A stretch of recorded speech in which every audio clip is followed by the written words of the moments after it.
Our next speaker today is Dr. Jill Khadduri. She's a principal associate and one of 8 senior fellows at Abt Associates, where she is noted for her ability to translate the results of research into policy guidance. Dr. Khadduri entered the homelessness research field a little bit by accident, we discovered. She earned her PhD in international relations from the Johns Hopkins University, and early in her career, she went to Washington, D.C. as a Soviet specialist. However, upon recommendation of a friend, she instead ended up with a job in the research department at the U.S. Department of Housing and Urban Development. And there she found that working on the problems that affected low-income families and individuals, making a difference in that way seemed much more relevant and satisfying. And we're so grateful that she had this revelation. Dr. Khadduri worked at HUD for over 25 years, including as the director of the Division of Policy Development, where she worked to apply the results of HUD's research program to discussions of budget and legislative proposals within the department, the Office of Management and Budget, and Congress. She also recently contributed a chapter documenting the history of the agency to the book HUD at 50, Creating Pathways to Opportunity, which was published in 2015. At Abt, Dr. Khadduri continues to dedicate herself to conducting research about programs targeting vulnerable subpopulations, including individuals, youth, and families experiencing homelessness, as well as research about the low-income housing tax credit and other rental housing subsidy programs, such as housing vouchers and public housing. Her talk today is What Interventions Work Best for Homeless Families, Impacts and Cost Estimates from the Family Option Study. Please welcome Dr. Jill Khadduri.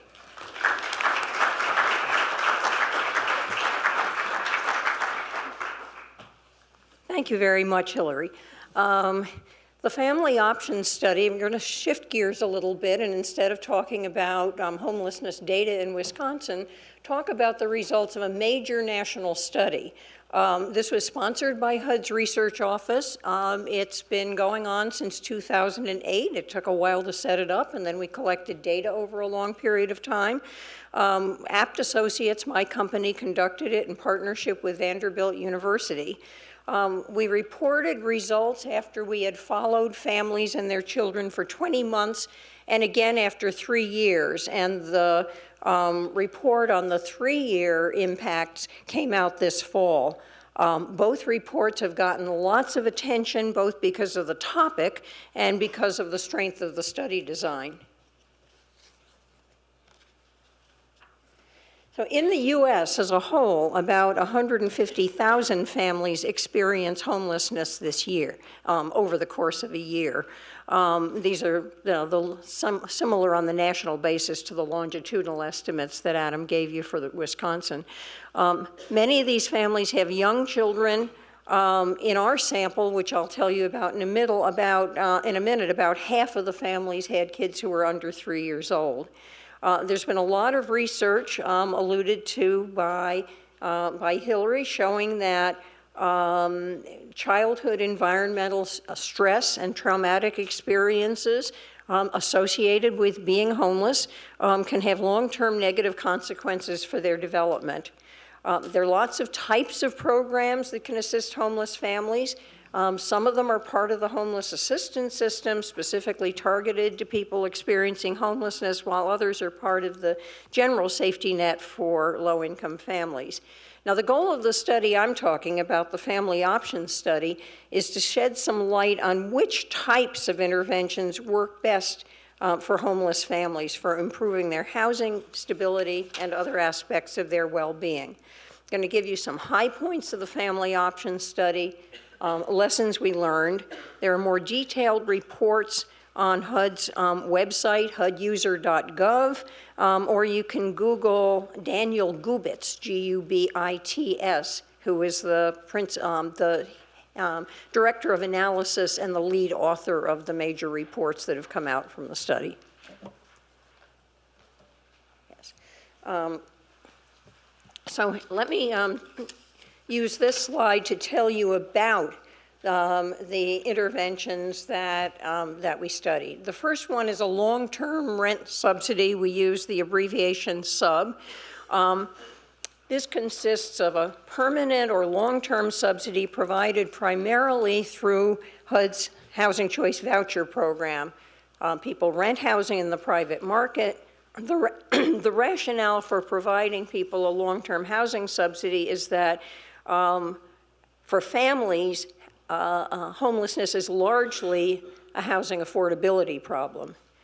Rapid rehousing provides short-term rental assistance with light case management, and the object here is to get people back into housing as quickly as possible.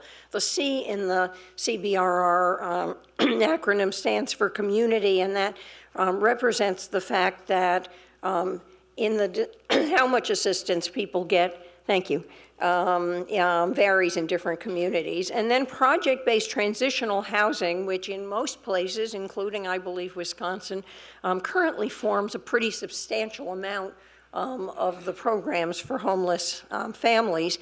This provides time-limited assistance in a particular facility. People have to go live there for a while.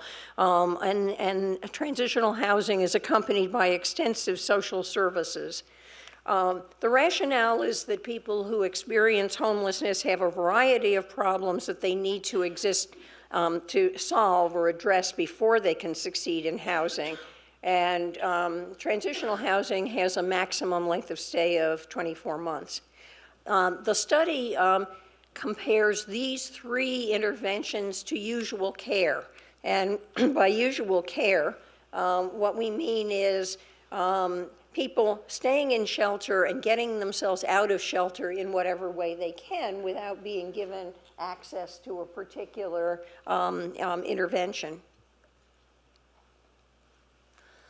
12 communities participated in the study across the country. This is not a nationally representative sample, but it is pretty good in the sense that it's in places all across the U.S. Nearly 2,300 families with nearly 5,400 children enrolled in the study, and almost 150 programs were part of the study. It took a long time to set the study up, to recruit those programs and those communities into the study. Now, a typical family is a 29-year-old woman with 1 or 2 children. At the time they entered the study, they had very low incomes, about half the poverty level. Many showed signs of psychological distress, and about 2/3 had experienced a prior episode of homelessness, either as children or as adults. A little over a quarter had a spouse or partner with them in shelter, and about 10% said that they had a spouse or partner, but that person was living elsewhere, often because of the rules of emergency shelters, which don't permit couples or don't permit men. Now, here's how we set the study up. First, families in shelter. We went to emergency shelters. We recruited families into the study. Almost everybody we asked to join the study in these large emergency shelters in large cities said yes. We then screened them to see whether they were eligible for the programs to which we were going to assign them. And then we assigned them at random. This is a randomized controlled trial or an experimental design study. We assigned them at random to go into one of these programs or to receive usual care. The screening process itself had some interesting results. Almost everybody, 95%, was eligible either for a housing voucher or for rapid rehousing, whereas project-based transitional housing screened out about a quarter of the families, often because, ironically, because they didn't have enough income. So the timeline for the study, we enrolled these families between 2010 and 2012. We surveyed them at 20 months. We surveyed them again at 37 months. We had what in the research world is considered very high response rates. That is to say, very high numbers of families took the survey. Now I'm going to get into the kind of the guts of the of the presentation and show you some information on what happened. Now, this shows the take-up. That is to say, for these 3 different kinds of programs, long-term permanent subsidy, rapid rehousing, transitional housing, how many families to whom we offered that program actually used the program. Probably the most striking thing about this is the 88% who used their long-term rental subsidy. These are families that are considered to have barriers to renting housing. They're extremely poor. They have histories of homelessness. Many of them never had their name on a lease. They had high levels of psychological distress, and yet they got through the process of using a housing voucher. They found landlords willing to rent to them, and they moved into private rental housing with voucher assistance. The lower numbers for take-up of rapid rehousing and transitional housing have largely to do with families saying, no, I'll stay in shelter or I'll figure it out for myself. I won't use that program. I didn't use that. Now this, priority access. I mean, what priority access means is that instead of being on a waiting list for a program or finding out for some other way, we actually sent people to the program. We knew there was a slot available for them. And as you can see from this slide, priority access to a long-term subsidy had a big effect. I mean, not only did a lot of people find their way there, they found their way there pretty quickly after we recruited them into the study, and they continued to have a permanent subsidy throughout the 3-year period. Now, the study measures something called, in research jargon, intent to treat. That is to say, what we're comparing is all the people who got priority access to a program with all the people who went to usual care. This is an important comparison because what it shows is what is the effect of a policy or a policy emphasis that provides a lot of this kind of program in a community. We measured outcomes in a number of different domains, housing stability, but a lot of other areas as well. I'm going to talk mainly about 16 pre-selected outcomes. There were something like 81 different outcomes that we measured, but we chose 16 to place particular emphasis on and selected them before the analysis was done. And this is something that you do kind of in research studies to make sure that you're not cherry picking and only talking about the tiny number of findings that turned out to make a difference, which could have happened by chance. This slide shows how we measured impacts. I'm using as an example priority access to a long-term rent subsidy compared to usual care. And this shows 3 different ways in which we measured housing instability. Having been homeless at all over the next 6 months, we asked people that they told us, including being on the street. We used administrative data to see whether, in fact, HMIS data showed that they had been in shelter during a period of time close to 3 years. Into the study. And then we also asked them about doubling up. We asked them whether they had been living in a place that was somebody else's housing because they couldn't find their own housing or they couldn't afford their own housing.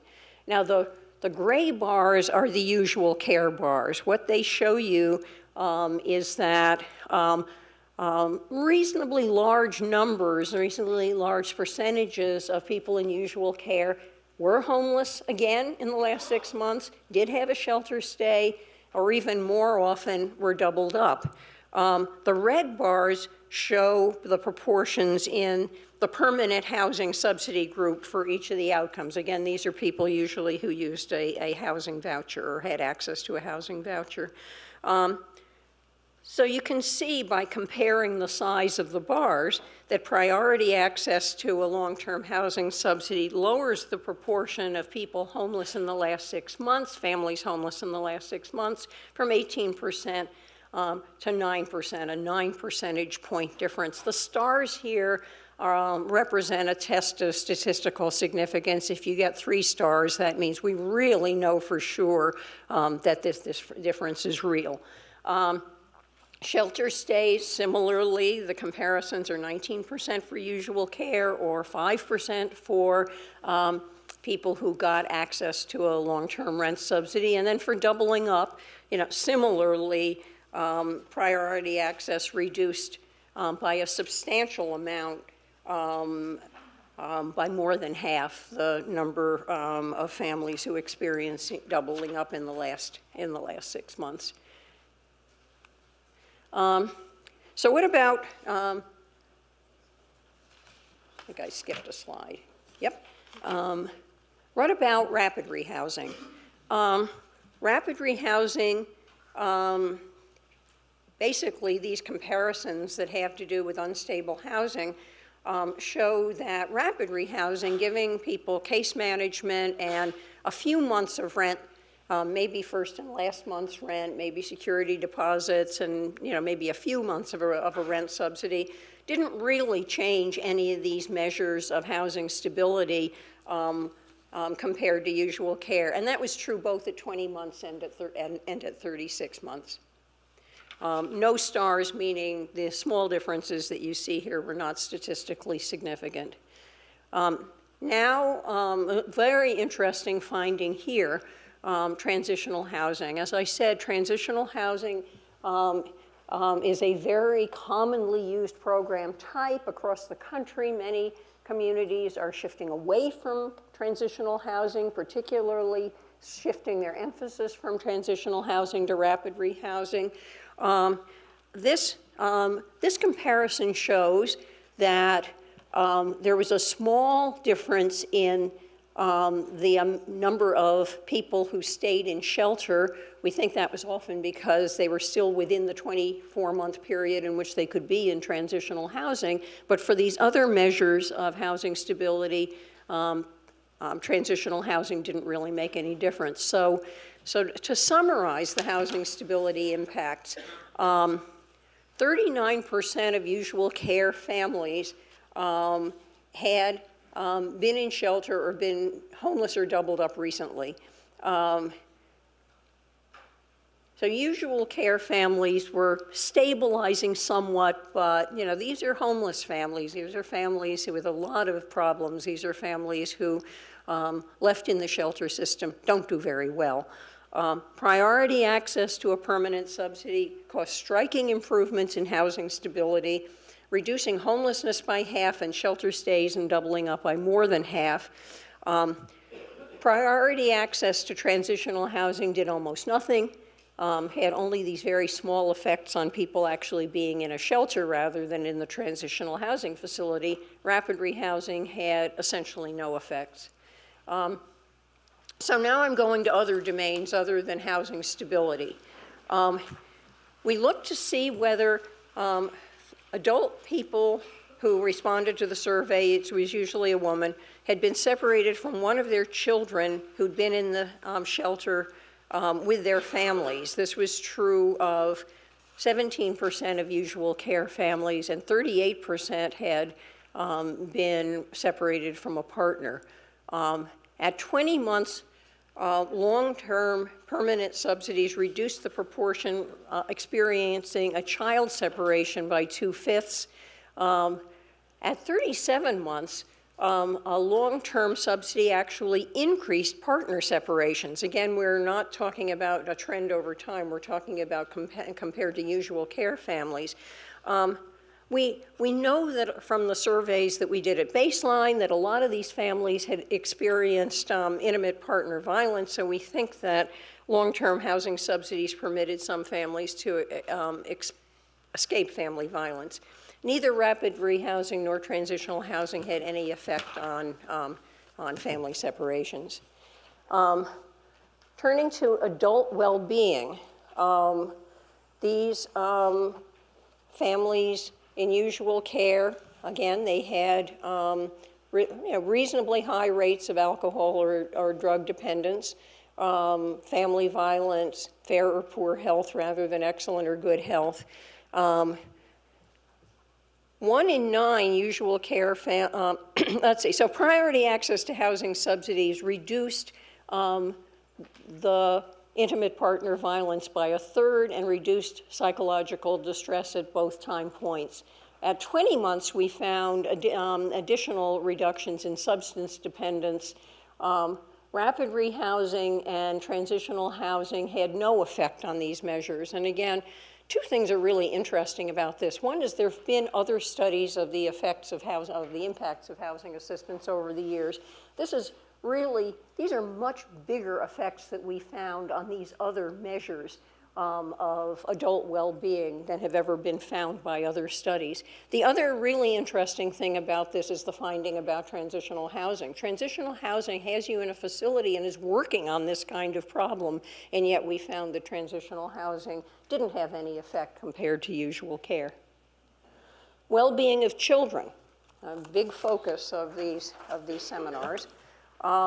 Again, we found in this study, we found that, these are kids experiencing homelessness and continued housing instability over 3 years. They moved schools a lot. They were absent from schools a lot. They had elevated behavior problems compared to national norms. Long-term subsidies reduced school mobility and behavior problems. Rapid rehousing also had some effect on school absences and behavior problems. Transitional housing, again, had no impacts on these outcomes, despite the fact that many transitional housing programs work on these issues while people are staying in the transitional housing facility. Self-sufficiency. We also use various measures of self-sufficiency. Now, these are families who, by and large, are not working. At 3 years, only a little over 1/3 of the usual care families said that they had been working for pay in the week before the survey was taken. A lot of food insecurity. Median income was greater than it was at baseline when we first found them in emergency shelters, but it was still only $12,000 a year. These are very poor families, well below the poverty line. Priority access to subsidies had a small effect on the number of families who said that they were working at 20 months, and also a small effect on the number who said that they had been working at some point between the two surveys. At 3 years had no effect on the percentage who said that they'd been working in the last year. Transitional housing had no effect on these measures. Subsidies and rapid rehousing both increased food security. We used sort of standard measures developed by the U.S. Department of Agriculture that ask people a few questions about having been hungry, having skipped meals, having not had enough money to buy groceries. And we found subsidy and also rapid rehousing had some effects in these domains. I'll skip over this quickly, but the number of check mark shows, all of the places where we actually found impacts of the long-term housing subsidy, and very few areas that we found any for the other two programs. Now I'm coming to costs. What the really striking thing about this slide is how expensive emergency shelter is. This is a per month cost of emergency shelter. Look how much emergency shelter is costing the world, compared even to the cost of a permanent subsidy, which is a little over $1,000 a month. Not cheap, but on the other hand, leaving people in emergency shelter is even more expensive. Lessons, I've already said them about usual care. It costs a lot. People still were not doing very well. Lessons about project-based transitional housing. Lots of families were screened out. Lots of families didn't choose to go there. No benefits in almost any of the domains that we measured. Slightly higher costs than for usual care over the 36-month period. Rapid rehousing, again, scattered effects. It was the lowest cost over the whole period of time of any of the programs that we measured. Cost about $4,000 over 3 years less than usual care did because of the fairly low per month cost of the program, the fact that it doesn't last very long, and the fact that it kept people out of very expensive emergency shelter in the first month or so after people joined the study. We weren't that surprised to find these improvements of housing stability from putting people in housing and giving them a subsidy that helps them pay the rent. We weren't very surprised that people worked a little bit less. This is not the first study to have found that giving people a permanent housing subsidy has some effect, not a very big effect, but some effect on reducing the amount that they work. Didn't affect their overall cash income. We found these lessons much more surprising, that almost all families were able to use the subsidy. They used it for a long period of time. It had radiating impacts into these other domains. And also, it only cost about 9% more than leaving people in usual care. It only cost about 9% more because it kept people from going back to shelter and because emergency shelters are extremely expensive.